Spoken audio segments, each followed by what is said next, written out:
We've pretty much maxed out the electrical market here, and knowing that it's only going to take, say, one tradie to leave or, one good customer to fall through, and we're going to be in a lot of trouble. It's going, okay, what can we do to add more services, and what can we do to get more staff on?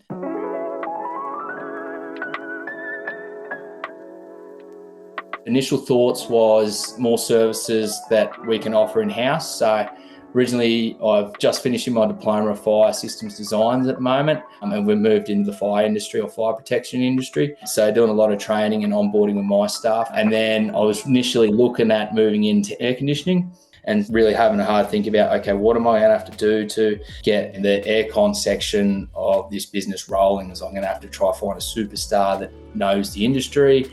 I'm going to have to try invest in all the tools and the knowledge. I'm going to have to uptrain myself in case he doesn't work out or if customers are calling me. And then, started looking at the numbers and trying to figure out what that's going to cost me to set up.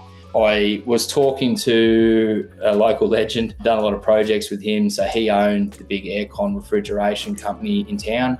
It's the same size as my electrical company. It's directly across the road. And it was only a matter of days before we had contracts and numbers and stuff in front of us. So a big part of that, going to that kind of like next level, was increasing your own business knowledge and becoming a bit of a businessman in the sense of now I'm actually buying other businesses and taking what you currently do really well and looking at how you can implement that into the purchase of a new business and then effectively turn both of them into the powerhouses that they are. I had to be super open-minded and patient. But it can work out really well if you do have the time to prepare yourself for that initial purchase. But because we had the foundations and we've been through everything, especially with you guys over, I think it was probably only 3 or 4 months after we started working together, and how much progress I had throughout the business and where I had my electrical company up to. I knew the answer for everything they were asking me. They're having the exact same issues, different industry.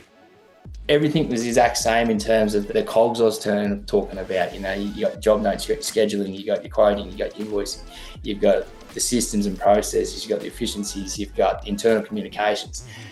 All this stuff was all the exact same layout. How good's this? The day I take over, I'll send this SOP, I'll implement this, I'm going to change this program, I'm going to do this and this. So I already had a step-by-step procedure the day I started. If you can keep all the staff internal of a business that's running and then jump in and help the efficiency, you can get out of that business so quickly. It's already running. Like everyone's not dependent on you. Like I'm just the owner or the guy that goes in and makes them laugh in the morning, answers a few hard questions, helps them change some processes and systems, and then I'm out of there and they can send me just a few tasks on assignment throughout the day to keep rolling. And you're not taking over the business to make their life harder. You're basically coming in and you're trying to make it better for them as well, and say, okay, how can we make things easier? How can we update things? How can we go with time? It's like you actually want to work together. And if you are a decent person as a boss that comes in as a leader, you shouldn't be worried about losing anyone because you're doing right by them as well, by your team, by your new team that you just met.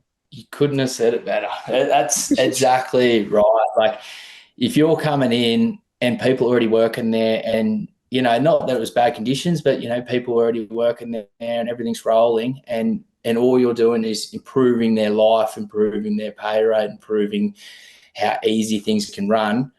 Everybody's going to respect you and they're going to continue doing their jobs like they are, but hopefully in a more efficient way and with a bit better morale. Troy's hot tips. No matter where you're at in business, continually ask for help, continue taking advice, look at the end goal. And if you do want to grow and scale, definitely work on the foundations first. And it's going to be hard to know the foundations unless you have those people over your shoulder to put them there for you or give you the ideas and prioritize that for you. There is an end goal. If you put the hard work in and, make the right decisions 50% of the time, or if you at least learn from your wrong decisions, you'll get there. But, like Mitch always says, there's no magic pill. There is going to be some hard work involved, which is sort of why not everyone does it. So you take the blue pill, The story ends. You wake up in your bed and believe whatever you want to believe. You take the red pill. You stay in Wonderland. Or you take no pill because there is no magic pill, and you work hard and learn what to work on to reach your business goals.